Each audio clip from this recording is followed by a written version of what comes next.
Introduction. Imagine for a moment that you are an artisan, a master sculptor, and that the raw material you work with is your own life, your health, your relationships, your prosperity, your inner peace. Now imagine that, from the day you were born, 7 tools of an almost divine power were placed in your hands.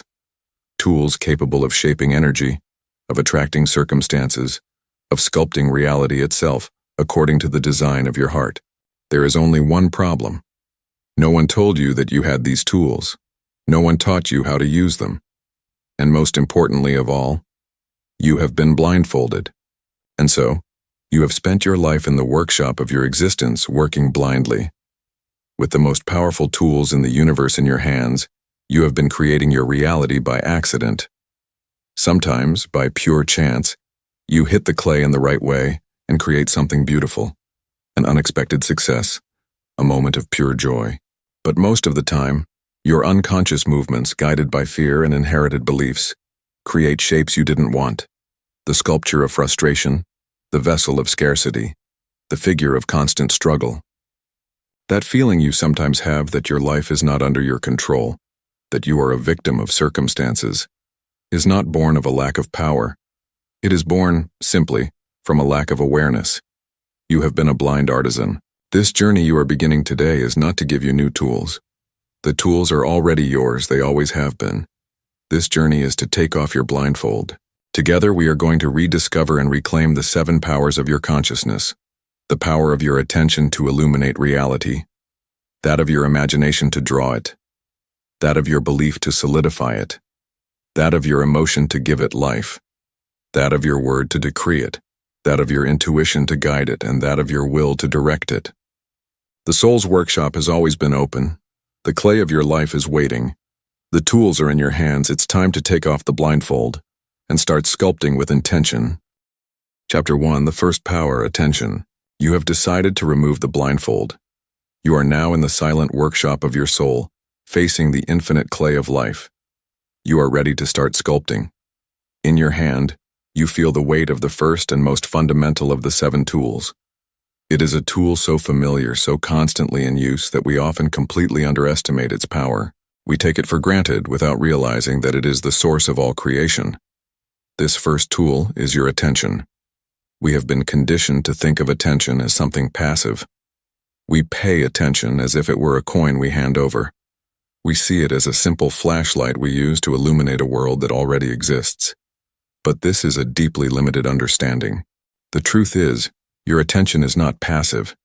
It is an active, creative force. It is not a simple flashlight. It is a laser beam. A beam of focused consciousness that not only illuminates reality, but energizes it, nourishes it, and calls it into existence. The most fundamental law of consciousness is this: where your attention goes, your energy flows. Think about it. Your vital energy, your creative power, your force of manifestation, it all flows through the channel of your attention. What you focus on grows. What you ignore withers. There are no exceptions to this law. Imagine reality as a vast stage in complete darkness. On this stage, infinite possibilities exist. Success and failure, joy and sadness, health and illness. All coexist as latent potentials. Your attention is the only spotlight in the entire theater. What you choose to illuminate with the beam of your consciousness is what becomes real for you. If you habitually focus your attention on your fears, your lacks, and negative news, you are using your powerful spotlight to energize the possibility of suffering. If, on the contrary, you deliberately choose to focus your attention on your goals, on gratitude, on solutions, you are watering the possibility of prosperity and well-being with your creative energy. Modern science touches on this mystery. In the strange world of quantum physics, the observer effect shows that the simple act of observing a particle influences its behavior. Similarly, putting your focused and sustained attention on a possibility in your life is not a passive act. It is an act of creation. You are participating in the collapse of potentiality into a tangible reality. Knowing this, the most important question you can ask yourself is, where is my attention most of the time? Because if attention is the most powerful tool for sculpting reality, it is also the most coveted resource in the modern world. You were born in an era that has been called the attention economy. Multi-billion-dollar corporations, social media algorithms, and media outlets fiercely compete 24 hours a day to hijack your most valuable resource. Every notification, every sensational headline, every 15-second video is an attempt to steal your light beam and direct it towards someone else's goals, to sell you a product, to make you feel outraged, to keep you hooked. The result of this constant assault is fragmented and reactive attention. Our spotlight is no longer a coherent laser beam that we can direct at will. It has become a broken disco ball, casting erratic flashes in hundreds of directions at once. We jump from one task to another, from one thought to another in a state of continuous partial attention. And fragmented attention can only create a fragmented life. A life of half-finished projects, superficial conversations, and a constant feeling of being overwhelmed and scattered. The first act of sovereignty for the architect of reality is, therefore, to reclaim control of their attention. It is to stop allowing the world to decide where your light should shine, and to start directing it yourself with conscious intention. Practice reclaiming your beam of light. Strengthening your attention is like strengthening a muscle. It requires deliberate and consistent training. Exercise 1, the attention inventory. The first step is an honest diagnosis. You cannot manage a resource if you don't know where you are spending it. For a full day, become an auditor of your own attention. Set a silent alarm to go off every hour. When it rings, stop and write down the answer to this simple question. What was my mind really focused on for the last hour? Be brutally honest. Were you focused on your most important task? Or was your attention hijacked by worries about the future, resentments about the past, or meaningless digital distractions? At the end of the day, review your inventory. It will give you a clear map of where your creative energy is leaking. This awareness is the first and most powerful step toward change. Exercise 2, the Mind Gym Single Focus Meditation. If your attention is a muscle, meditation is the gym where you train it. Dedicate 5 to 10 minutes each day to this practice. It is not about emptying your mind. It is about training control. Sit in a quiet place. Close your eyes. And your only task is to place the spotlight of your attention on one thing, the sensation of your breath entering and leaving through your nose. Inevitably, within a few seconds, the focus will stray to a thought, a sound, or a sensation. Your mind will wander. This is not a failure. It is the moment when the exercise's repetition occurs. The instant you realize your attention has strayed, your job is not to judge or get frustrated. Your job is, with kindness but with firmness, to redirect the beam of light back to the sensation of the breath. Every time you do this, notice the distraction and return to focus. You are doing a push-up for your prefrontal cortex. You are strengthening the muscle of executive attention. At first, you may do it dozens of times in 5 minutes. With practice, periods of sustained concentration will become longer and more effortless. Ejercicio 3. The architect's intention. Training in the gym must be applied in the workshop of life. Every morning, before starting your day, dedicate 2 minutes to setting a clear intention for your attention. Deliberately choose what the main target will be for your light beam that day. Write it down. Today, my priority attention will be on completing the report for Project X. Today, my main attention will be on listening with presence to my family. This intention acts as a GPS for your attention. Throughout the day, when you find yourself lost in distractions, you can use that intention to remind you of your north and redirect your focus toward what truly matters. Your attention is your most sacred capital. It is the currency with which you buy your reality. Every second of your life, you are investing your attention in something. You are voting with your consciousness, and the universe is counting the votes and manifesting the result. Reclaiming your attention is the first and most fundamental of the 7 powers. It is the foundation upon which all others are built. Chapter 2. The second power, imagination. Welcome to the Mind Cinema, the soul's secret workshop. The realm of the second and most magical of the 7 powers, imagination. In our modern rational culture, we have made the serious mistake of downgrading imagination, relegating it to the corner of children and dreamers, viewing it as an unproductive form of escapism. This is one of the most limiting beliefs we have been given. The truth is, imagination is not an escape from reality. It is the workshop where reality is built. Every object, every system, every human achievement first existed as an image in someone's imagination. The bridge you cross, the phone you hold, all were first a vision in the inner world before they could manifest. Imagination is not a fantasy. It is the most advanced reality simulator in existence, the faculty that allows you to travel to the future, build a prototype, and return to the present with a clear blueprint. The problem is that we all use this power constantly, but most of us use it unconsciously and often destructively. Destructive imagination is what we call worry. It is the act of using your powerful mental workshop to build vivid simulations of the futures you most fear. You assemble, piece by piece, the film of your own failure, and you do it with such mastery that your body and subconscious react as if it were truly happening. Worry is literally a prayer for what you don't want, and then there is constructive imagination, which we call vision. Vision is the disciplined and deliberate use of your imagination. It is the act of consciously building the simulation of the future you do desire. It is the architect who, before laying a single brick, walks through the finished building in their mind, feeling the space and solidity of their creation. To become the architect of your reality, you must stop being a default horror film director and become the visionary director of your life's masterpiece. To do this, you must understand the laws that govern this workshop. The first law: your subconscious is blind. Your subconscious mind, the builder that materializes your blueprints, cannot distinguish between a real experience and a vividly, repeatedly, and emotionally imagined one. For it, both are real. If you imagine the sourness of a lemon with enough intensity, your salivary glands will activate. Your body reacts to the image. A vividly imagined success is, for your nervous system, a real success that has already happened. The second law, feeling is the seal. A mental image, no matter how clear, is an unsigned blueprint if it's emotionally neutral.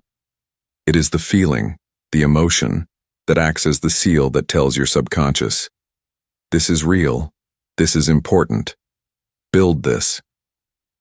You can visualize $1 million, but if you do it from a feeling of lack, the emotion overrides the image. The message your subconscious receives isn't wealth, it's desperation. That's why the key to effective visualization is not just to see, but to feel. The third law, focus on the what, not the how. The job of the architect, your imagination, is to design the blueprint of the finished building with absolute clarity and beauty. It is to define the what. The job of the builder, your subconscious and the universe, is to figure out the how. It is to arrange the materials and synchronicities. When you obsess over the how, you're abandoning your architect position and disrupting the flow. Your only task is to hold the vision of the final outcome so clearly that the how is forced to appear. Practice the architect of inner worlds. Exercise 1. The diagnosis of your mental cinema. Before you can project a new film, you must be aware of the one currently playing on autopilot.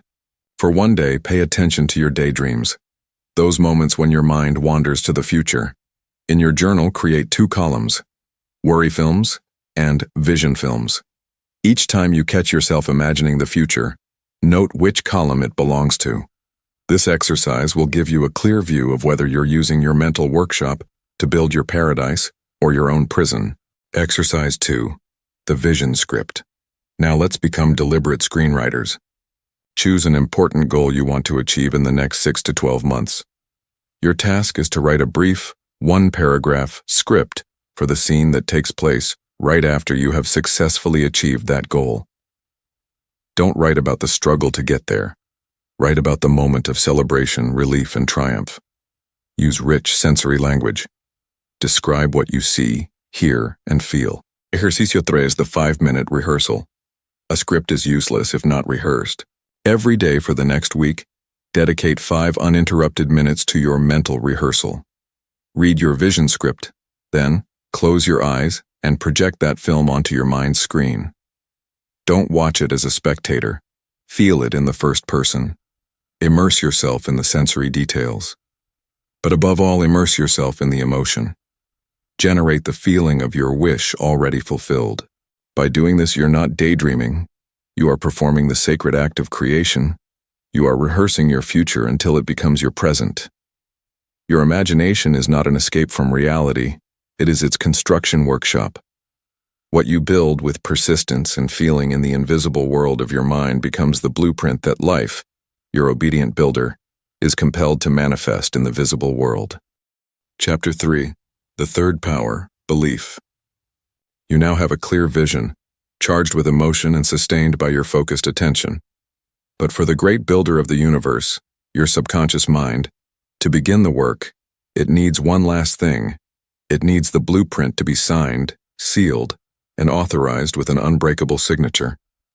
That signature, the third and perhaps most decisive of the 7 powers, is your belief. A belief is not hope. Hope admits the possibility of failure. A belief is not a desire. Desire is born from a feeling of lack. A belief is something much deeper. It is an inner knowing. It is a silent certainty held in the mind, regardless of the evidence presented by the 5 senses. It is the act of accepting an idea as an absolute truth in the court of your own consciousness.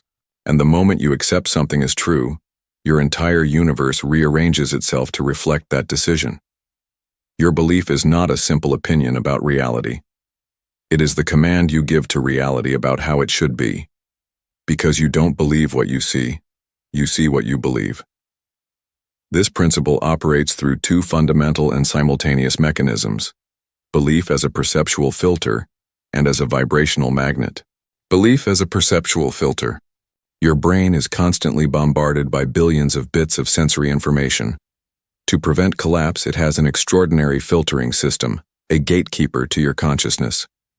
This guardian decides what information is important and deserves your attention and what is noise. And the criterion it uses is your belief. If you have a belief that opportunities are scarce and it's hard to make money, your guardian becomes an expert at finding proof. It will filter out any evidence to the contrary. A business opportunity could appear right in front of you, but your brain, programmed by your belief, will literally not register it as relevant. Conversely, if you install the belief that opportunities are everywhere and prosperity flows to me, your guardian receives a new command. Suddenly, you start noticing small businesses thriving. Opportunities were always there. What has changed is the filter through which you view the world. Belief as a vibrational magnet. But a belief is much more than a passive filter. It is an active magnet. It is the core frequency that your inner radio station broadcasts to the universe. As we already know, your beliefs generate your thoughts, and your thoughts generate your emotions. And it is your dominant emotions that create your vibrational signature. A belief in scarcity generates the emotion of fear. A belief in abundance generates the emotion of gratitude. The universe, which is a field of energy and resonance, does not respond to your superficial desires. It responds to your vibrational signature. It must, by the law of resonance, bring you circumstances, people, and events that vibrate in harmony with your inner state. Therefore, a belief of unworthiness is not just a sad thought. It's a magnet that attracts situations that will make you feel unworthy. A belief that you are magnetic is a magnet that attracts people who are drawn to your energy. Your belief is a self-fulfilling prophecy. The world doesn't give you what you want. The world gives you a confirmation of who you believe you are. Knowing this, it becomes evident that the most important work we can do is that of a belief engineer. We must learn to identify our limiting beliefs and consciously install those that empower us. This power is born from understanding the origin of our beliefs. They are formed through childhood hypnosis, constant repetition, and emotionally charged events. The good news is that as architects of our reality, we can use these same 3 mechanisms to install new beliefs. Practice belief engineering. Exercise 1. The root belief diagnosis. Often, the problem we see on the surface is just the symptom of a deeper root belief. This exercise is an archaeological excavation to find that root. Choose an area of your life where you feel stuck. For example, your finances. The surface problem is, I don't make enough money. Now take your journal and use the 5 whys technique to get to the root. Why don't I make enough money? Because my job isn't valuable enough. Why do I think my job isn't valuable? Because I don't have enough talent. Why do I think I don't have talent? Because I'm afraid of failure. Why am I so afraid of failure? Because I believe my worth depends on success. Why do I believe my worth depends on success? Because deep down I don't feel worthy of unconditional love. Root belief: I am unworthy. A money problem is rarely about money. Exposing the root belief to the light of consciousness is the first step to dissolving it. Exercise 2. The Advocate and the Defender. This technique is for dismantling an old belief and building a new one. Step A. The Devil's Advocate. Write your root-limiting belief in your journal. Now, become its advocate. Write all the evidence your mind has accumulated over the years to prove it's true. Allow your inner critic to present its full case. Step B. The Defender of the New Truth. Now on a new page, write your new empowering belief. For example, I am intrinsically valuable and worthy of all abundance. Become its defense attorney. Your mission is to search your life history for any evidence that contradicts the old belief. By doing this, you are consciously using your brain's confirmation bias in your favor. You are training it to start looking for evidence of your new truth. Exercise 3. Living from the end. This is the practice of embodiment, the fastest method to install a new belief. Choose your new empowering belief.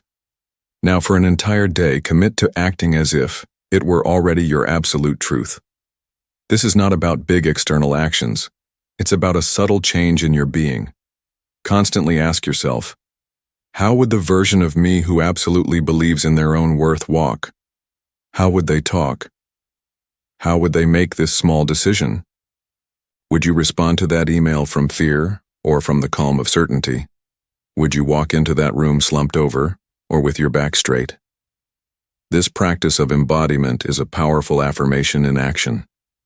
You are giving your subconscious the emotional experience of the new reality, and it will, being obedient, begin to take it as the new directive. Your belief is not a simple opinion. It is the DNA of your reality. It is the magnet that attracts experiences and the lens that colors how you see them. You don't have to be a victim of the beliefs that were installed in you in the past. You are the engineer, and you have the power to choose, design, and install the beliefs that will serve you to build the life you yearn for. Chapter 4. The Fourth Power, Emotion. We find ourselves at the creation's fiery heart, the engine of the soul. The fourth and most volatile of the 7 powers, emotion. If your thoughts and beliefs are the structure of your reality, your emotions are the power that gives life to that structure. They are the electrical current flowing through the circuit of your intention, transforming potential into matter. An intention without emotion is like a light bulb without electricity, a perfect shape, but dark and lifeless. We have been conditioned to see our emotions in 2 ways, both deeply flawed. We either see them as enemies to be repressed, or as uncontrollable reactions to the external world. Both perspectives place us as victims of our own inner landscape. The truth of the conscious creator is radically different. Emotions are neither your enemies nor uncontrollable reactions. They are your guidance system and your manifestation fuel. Emotion is a guidance system. Every emotion you feel is a piece of information. It's a signal from your deeper self, a dashboard indicator informing you in real time about the quality of the energy you are emitting. There are no good or bad emotions in a moral sense. There are only emotions that indicate alignment and those that indicate misalignment with your true self. Expansive emotions, love, joy, gratitude, peace, are your guidance system signal that your thoughts are in perfect tune with the reality you want to create. Feeling good is not a luxury. It's the confirmation that you are on the right path. It's the vibration of reception. Contractive emotions, fear, anger, envy, sadness, are not a punishment. They are an alarm. They signal that a thought or belief you are holding is in dissonance with your truth. Anxiety is the alarm telling you you're believing in a thought of scarcity. Anger is the alarm signaling that a boundary has been crossed. Ignoring these emotions is like taking the batteries out of a smoke detector because the sound is annoying. The conscious creator listens to their emotions. They use them as a precise compass to diagnose which thought needs adjustment. Emotion is manifestation fuel. Beyond being a guidance system, emotion is the power that ignites the engine of creation. As we've established, your subconscious mind is the emotional mind. It is not impressed by cold, abstract ideas. It is impressed by feeling. Feeling is a universal language that the quantum field understands perfectly. It's a vibrational signature. When you hold a thought, I want to be prosperous, but your body is vibrating with the feeling of fear, the command the universe receives is not prosperity, it is fear. Emotion always shouts louder than thought. Therefore, the art of manifestation is not the art of positive thinking. It is the art of feeling positively, regardless of external circumstances. It is the act of deliberately generating the emotional signature of your wish fulfilled within you. You don't wait for success to feel successful. You generate the feeling of success to attract success. You don't wait for love to arrive to feel loved. You generate a state of love within you to attract loving relationships. This is the quantum leap. You stop being a thermometer that simply reflects the temperature of the environment, and you become a thermostat that sets the room's temperature.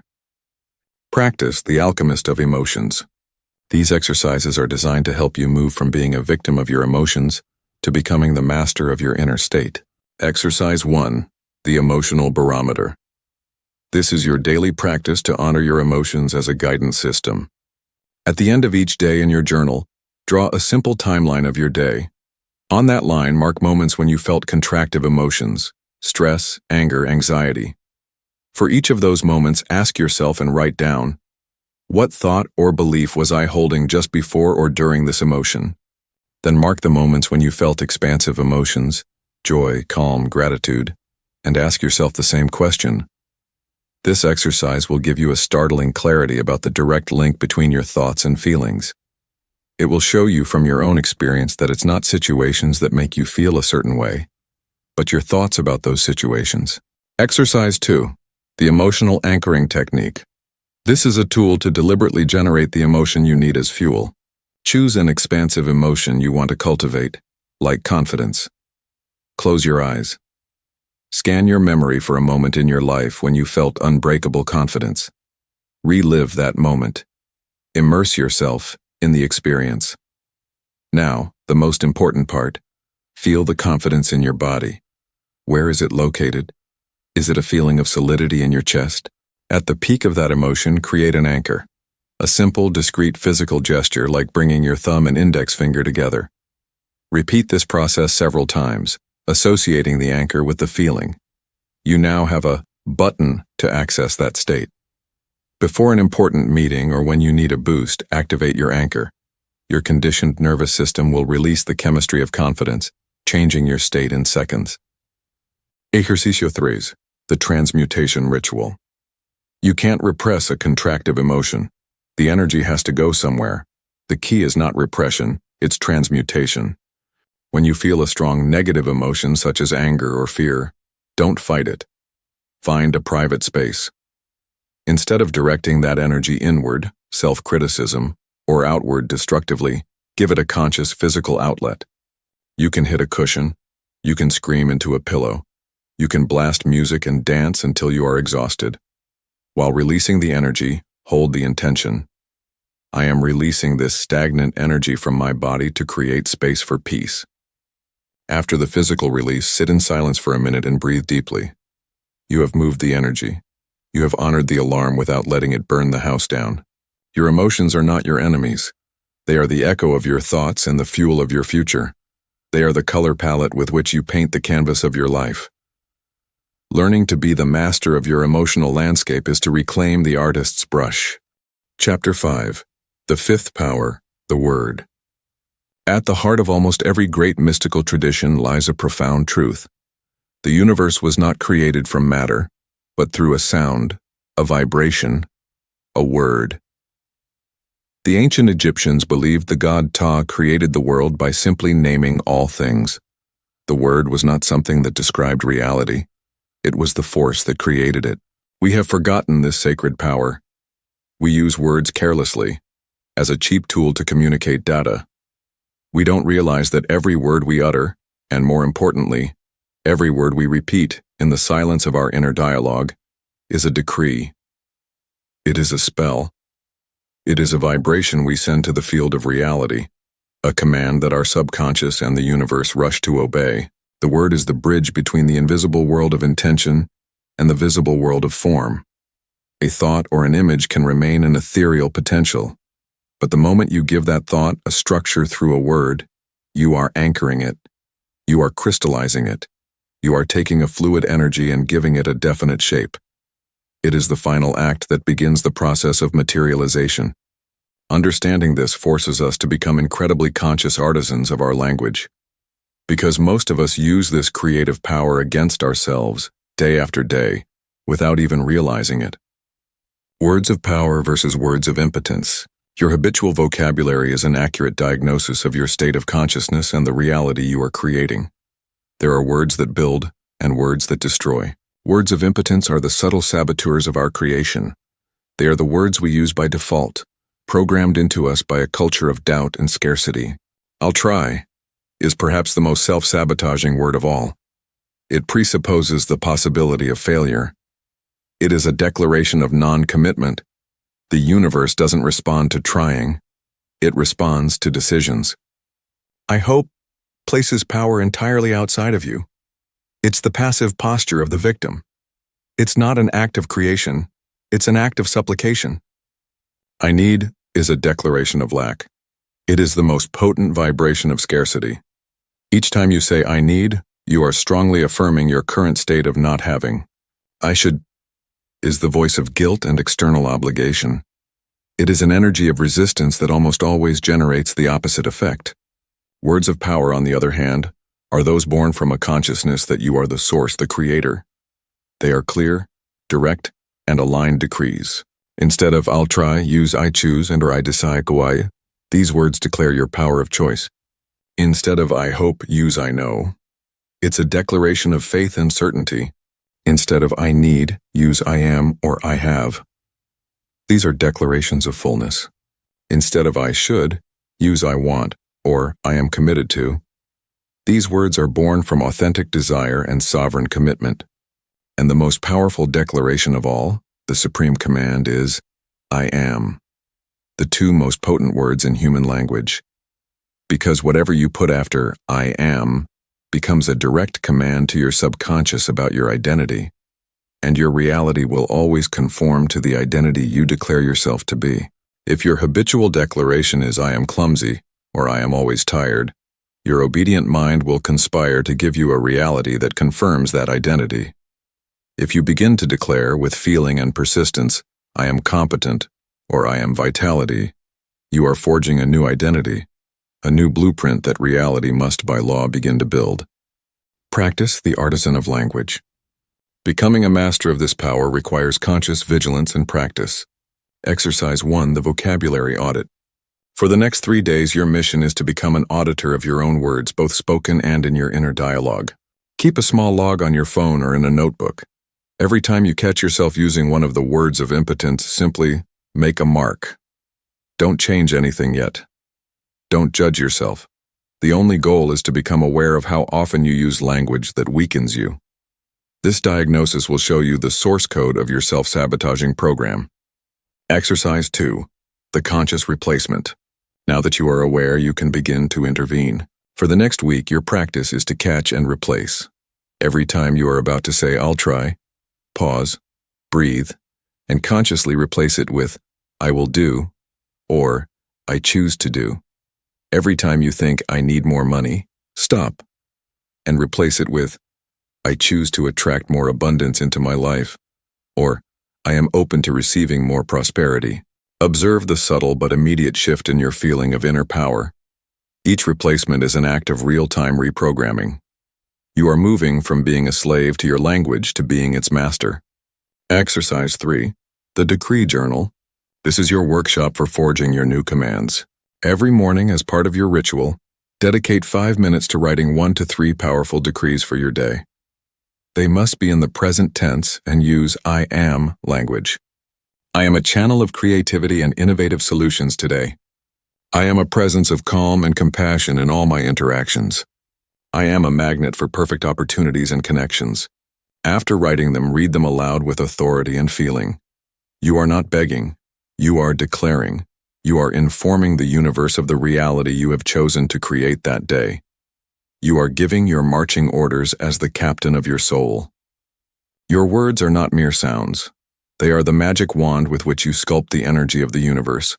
Every phrase you utter is a spell you cast, a vibration that shapes your future. Be impeccable with your word, not only with others, but above all, with yourself. Become the guardian of your own language. Choose the words that build, that empower, that heal. Chapter 6, The Sixth Power, Intuition.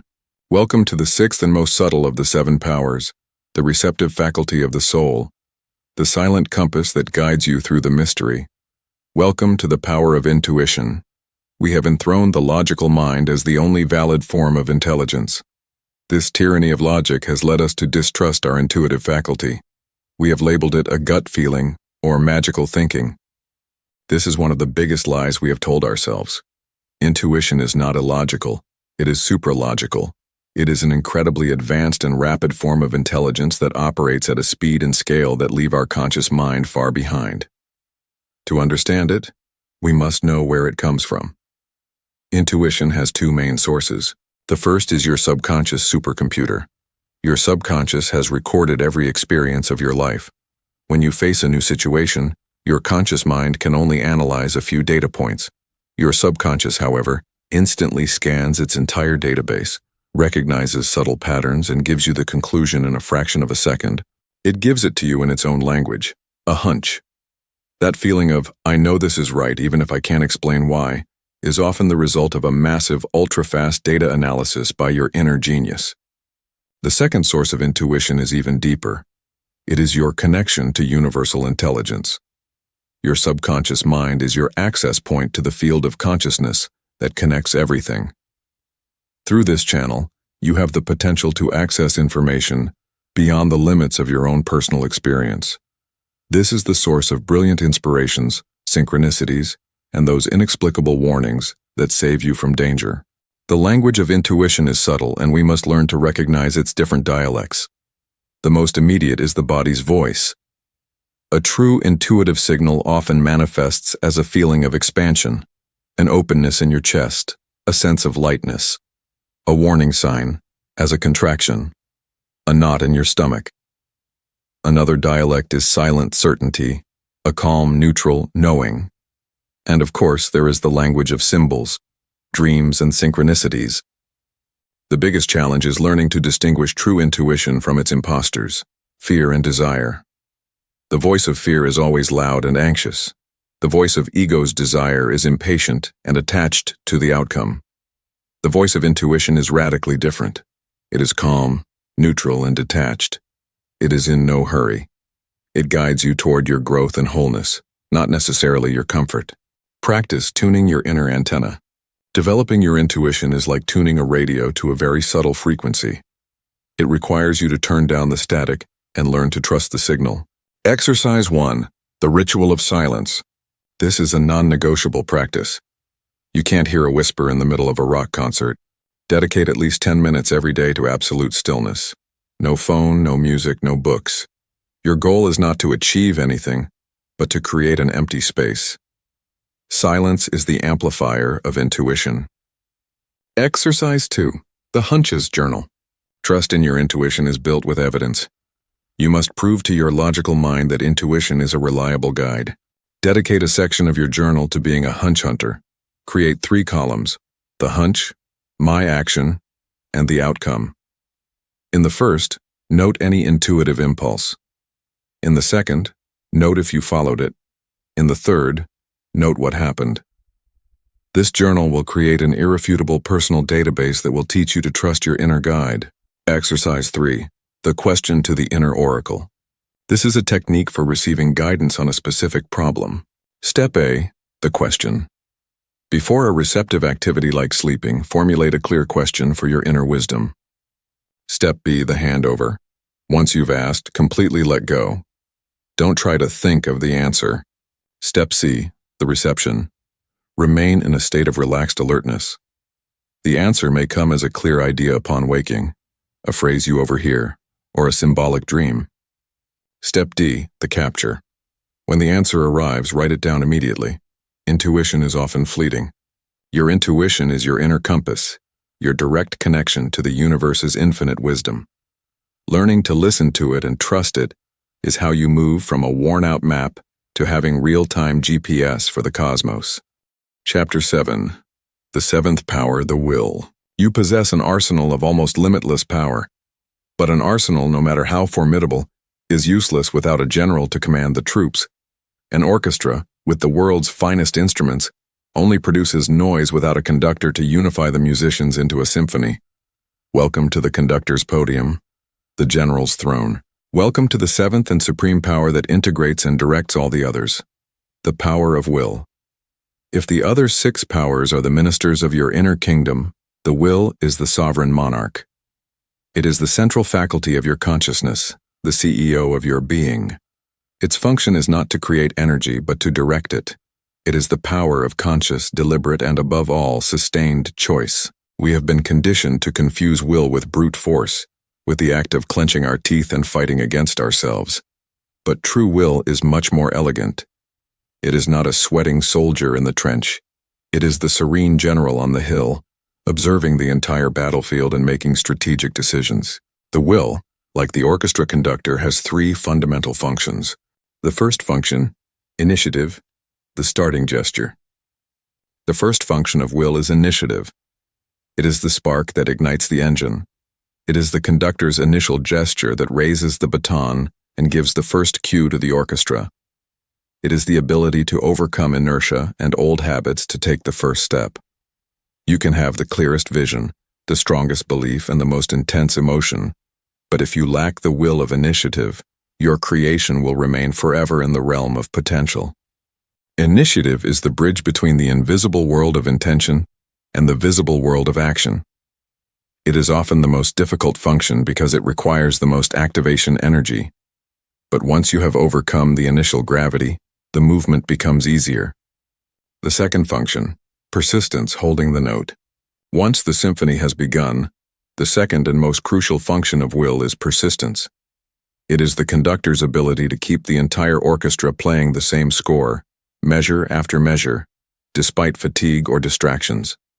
It is sustained will over time. This is where most dreams die. The initial emotion of a new project, initiative, fades, and we find ourselves in the long, tedious middle of the journey. Persistence is the muscle that allows you to keep showing up day after day, even when you don't feel like it. It is not blind stubbornness. It is flexible determination. It is the quality of water that, with its constant dripping, can pierce the hardest rock. It is the serene confidence that the accumulation of small, correct efforts, over time, inevitably produces a monumental result. The third function, inhibition, the power of silence. This is the most subtle and often the most powerful function of will. A great orchestra conductor knows not only when to give a cue, but also when to call for silence. Inhibition is the will's ability to say no. It is the power to veto an impulse, to inhibit an automatic reaction, to silence a musician, a thought, an emotion that is playing out of tune and threatening the harmony of the symphony. When you feel the urge to check your phone and you consciously choose not to, you are using the will of inhibition. When a thought of fear tries to hijack your imagination and you deliberately choose not to follow that mental movie, you are using the will of inhibition. When you feel the temptation to react with anger and you choose to pause, you are using the will of inhibition to protect your emotional state. Inhibition is the power to create space.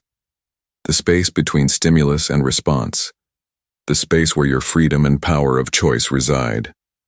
A strong will is not only one that pushes, but also one that knows how to restrain itself.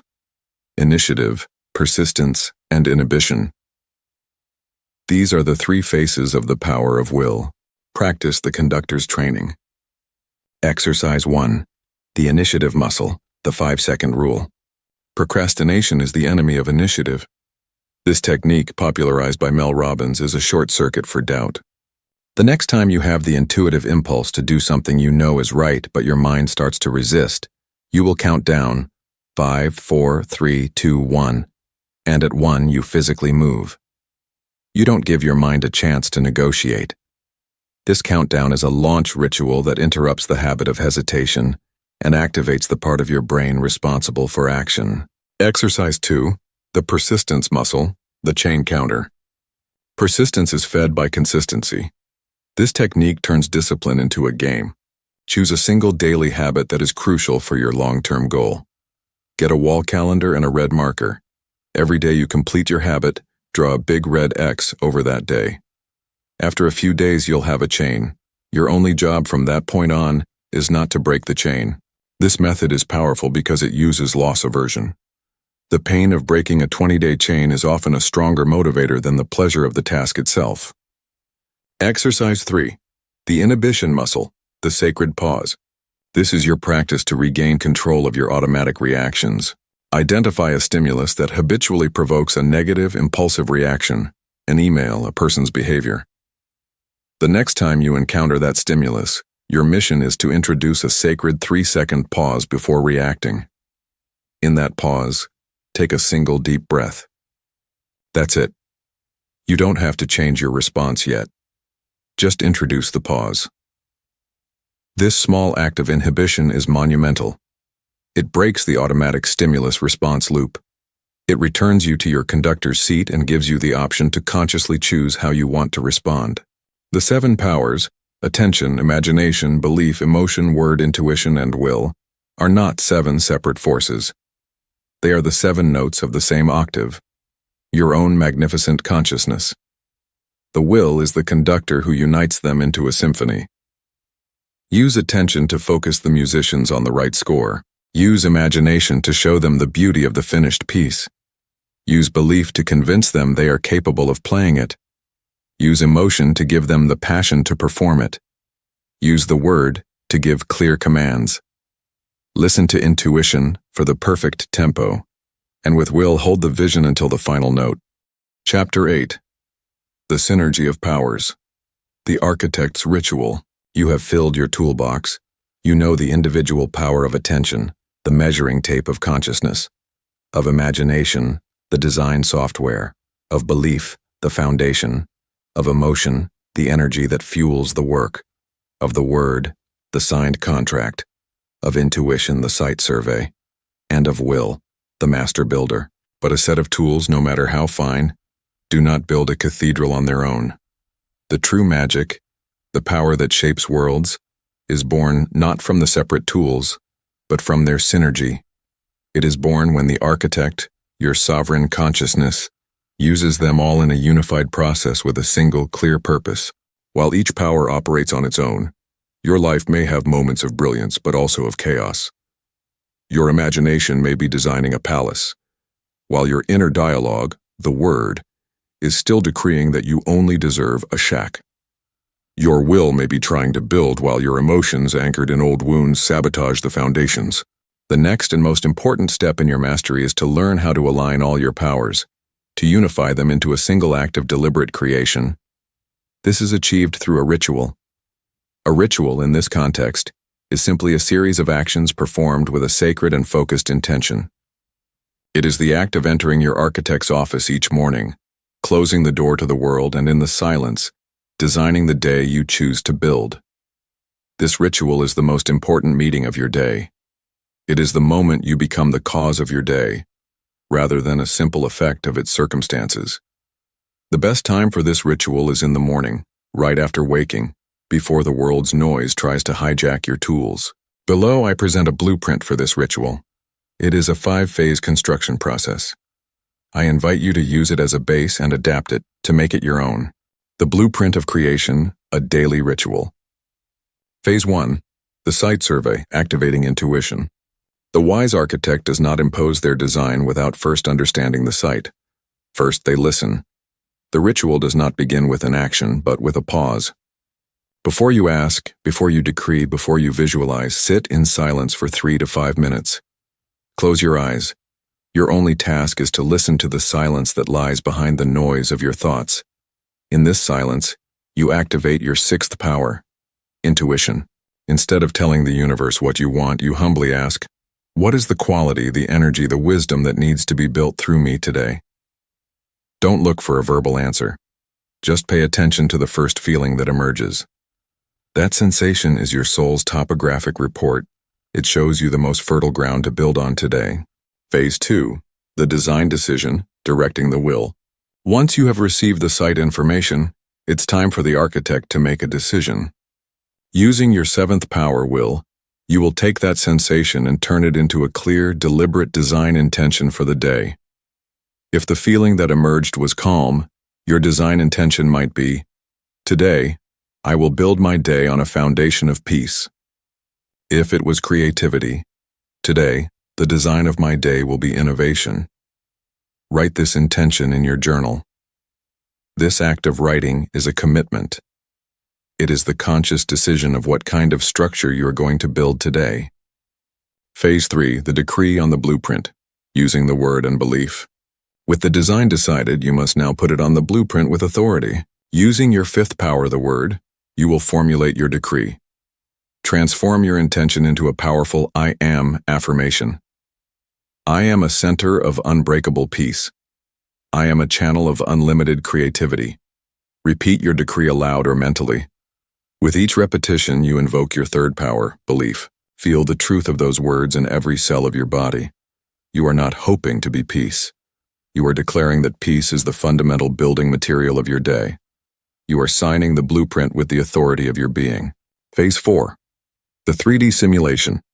The fusion of imagination and emotion. The great architect walks through their building long before the first brick is laid. Close your eyes.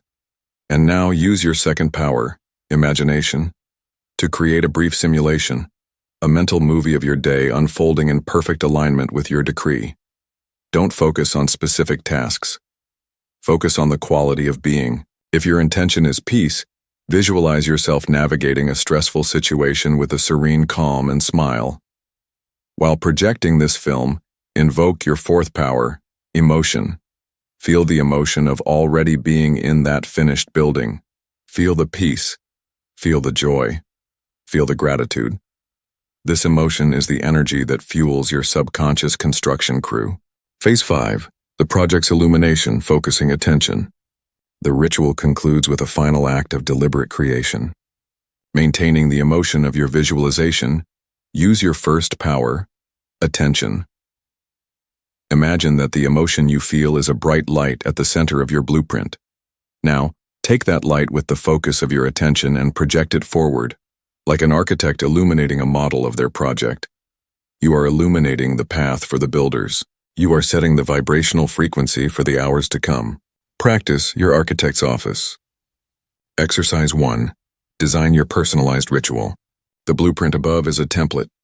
Now build your own office. In your journal, design your own 15-minute ritual. What music helps you enter a state of silence? What is the affirmation that resonates most with your being? What visual image best represents your intention?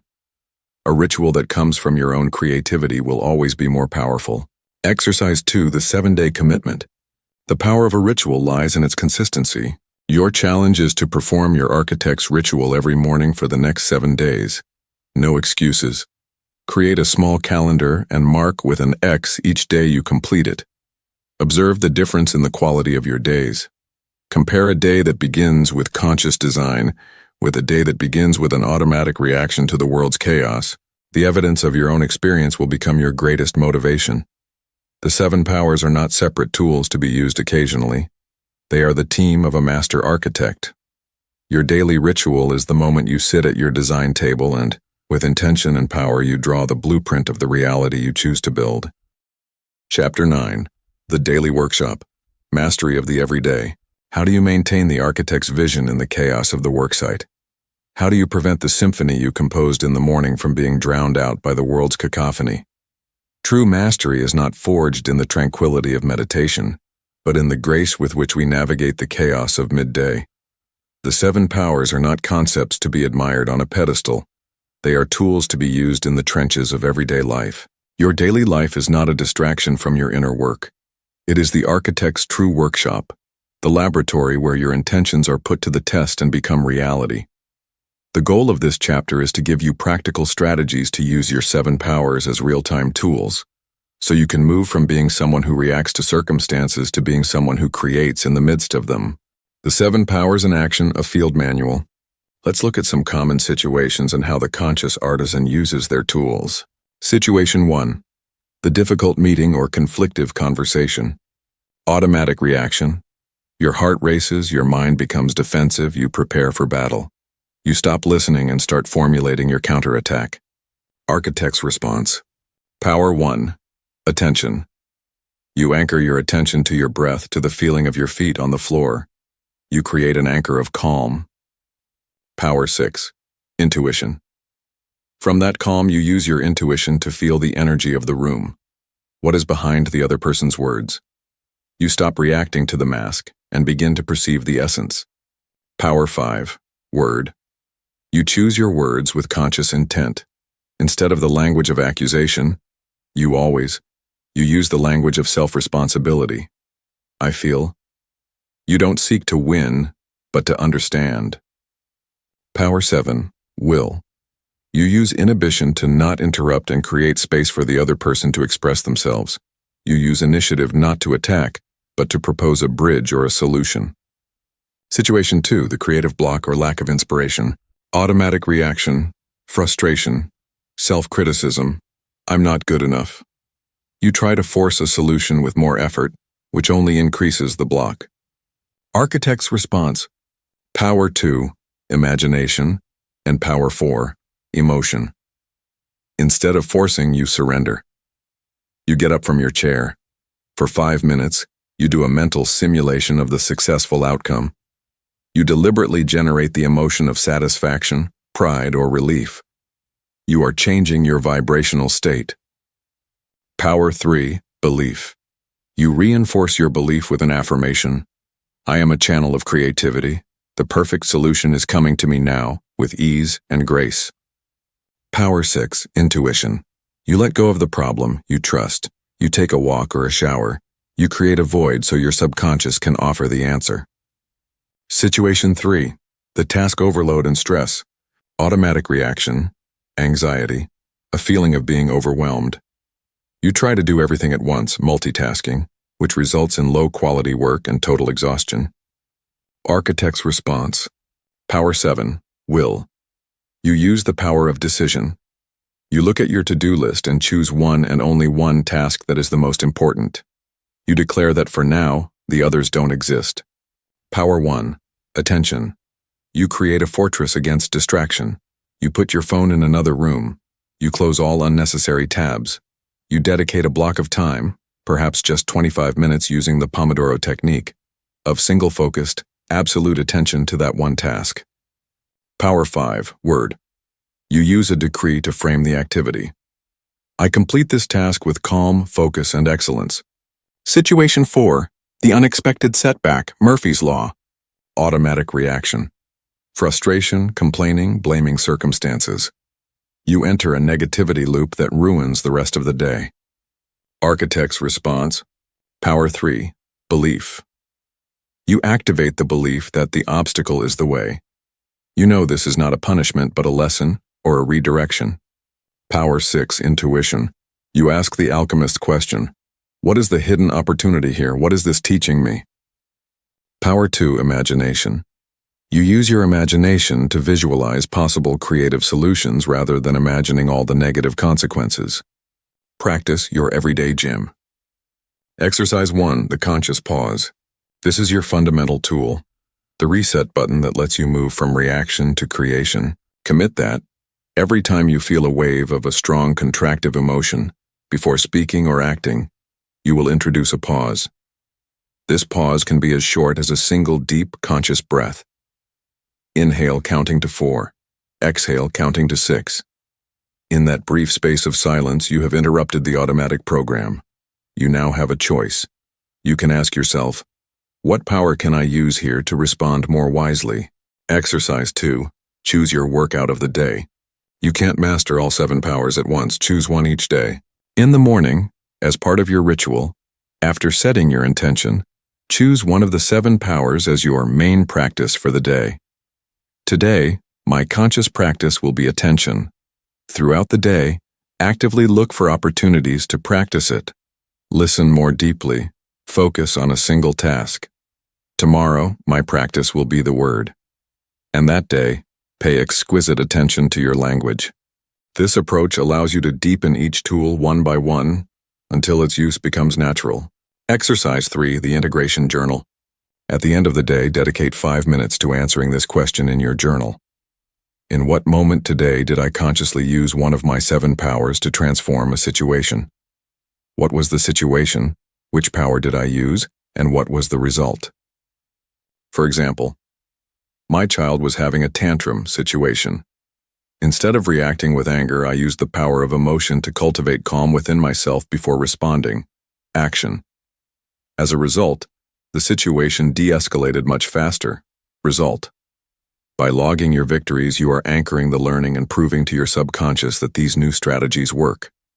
Mastery is not demonstrated in the calm of morning meditation, but in the grace with which you navigate the chaos of midday. The 7 powers are not to be admired. They are to be used, to get dirty in the workshop of your life. Your daily life is not a distraction from your inner work. It is the true training ground of the architect of reality. Chapter 10. Living as a conscious creator. The masterpiece is you. This final step isn't about learning a new power. It is about a transformation of identity. It's the moment you stop using the 7 powers and realize that you are the 7 powers. They become such a natural expression of your being that you stop thinking about them. They become unconsciously competent, a second nature. It's the moment the architect stops looking at the blueprints because they have become the building. To understand this state, let's compare the life of the blind artisan with that of the conscious creator. The blind artisan, as we were at the beginning of this journey, sees reality as a hard block of marble, alien and often threatening. They work with fear, striking the stone with effort and hoping not to break it.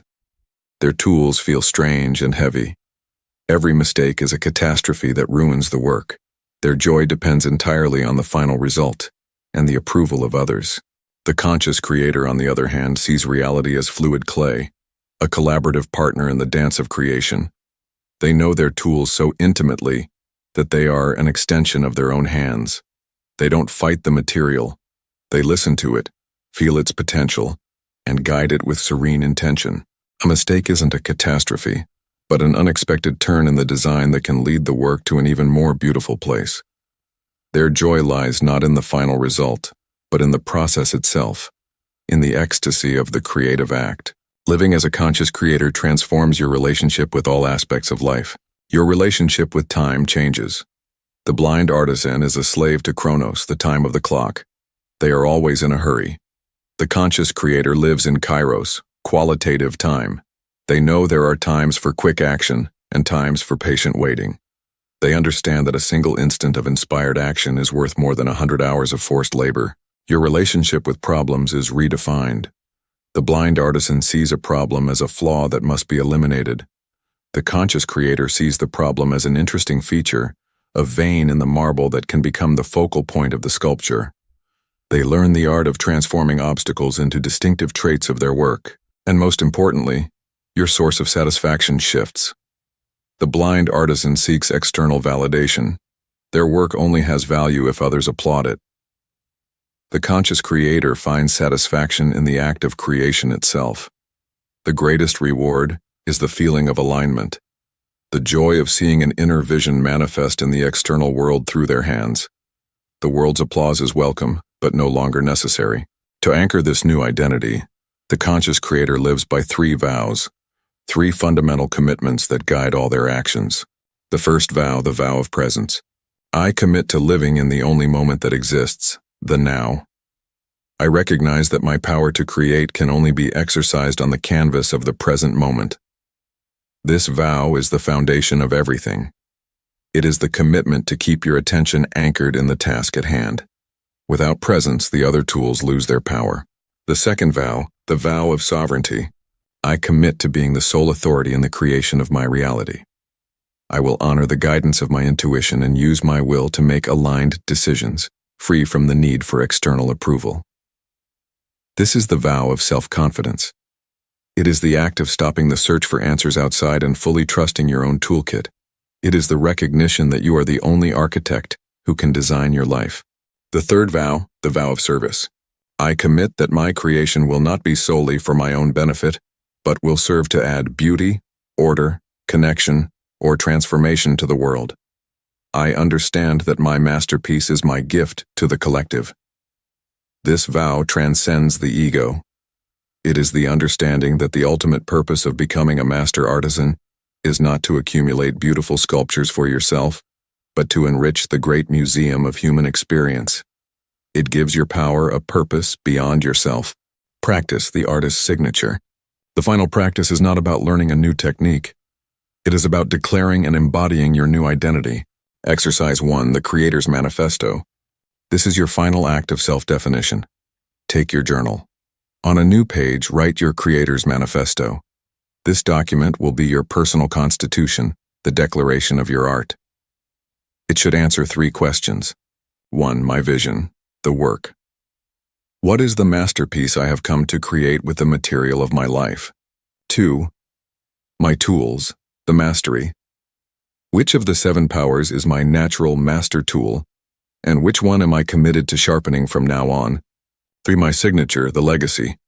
What is the signature, the unique quality, the feeling I want my life, my work of art, to leave in the hearts of those who experience it? This manifesto is your anchor. It is the document that will remind you who you have chosen to be when the world's noise tries to make you forget. Exercise 2, the daily brushstroke ritual.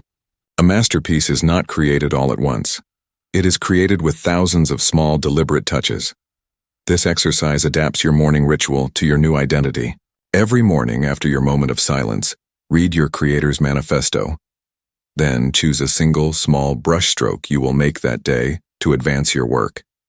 One action that is in perfect alignment with your vision, tools, and signature. Today my brushstroke will be to use the power of the word, tool, to express my appreciation to a colleague, vision of a life of connection. Today my brushstroke will be to use the power of will, tool, to dedicate 30 minutes to my personal project, vision of a life of creativity. This practice transforms your days from a series of reactions into a series of conscious brushstrokes on the canvas of your masterpiece. The blind artisan has removed their blindfold. The 7 tools are in your hands not as separate objects but as natural extensions of your own consciousness. The workshop is no longer a place you go to, it is the state you live in. The clay of life responds to your touch with a new docility. And it is here that you discover the final truth, the secret hidden at the heart of the artisan. The masterpiece you have come to create is not an external sculpture, not an empire, not a symphony. The masterpiece is you. You always have been. Now you simply know it. Our journey began in the darkness of a workshop, with a blind artisan who, without knowing it, was sculpting their life by accident. You held in your hands the 7 most powerful tools in the universe, but you couldn't see them, and therefore you couldn't use them with intention. Today the blindfold has fallen. You have journeyed through the knowledge of each of the 7 powers. You have learned to direct the light of your attention. You have designed new worlds in the workshop of your imagination. You have solidified your intentions with the power of belief. You have infused life into your creations with the fuel of emotion. You have decreed your new reality with the word. You have learned to navigate with the silent compass of intuition. And you have unified everything under the direction of your will. And in the process you have discovered the final truth.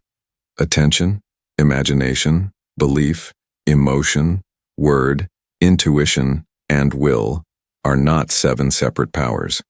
They are the 7 rays of the same, single sun. They are the 7 facets of the diamond of your own magnificent consciousness. You are no longer the blind artisan. You are the awake architect. Your journey does not end with these words. It is now that it truly begins. Your only task is no longer to learn more, but to create. The virgin clay of each new moment awaits your intentional touch. The question that will guide you from now on is no longer, how is it done, but, what do I choose to create now? The masterpiece you have come to sculpt is not a statue in a museum or a building in a city. The masterpiece is you. If this manual for architects of the soul has resonated with you, we invite you to continue this work by subscribing to our channel. Path of knowledge. A like on this audiobook tells us that you have decided to take the tools into your hands. And if you believe this message can help another artisan take off their blindfold, we encourage you to share it.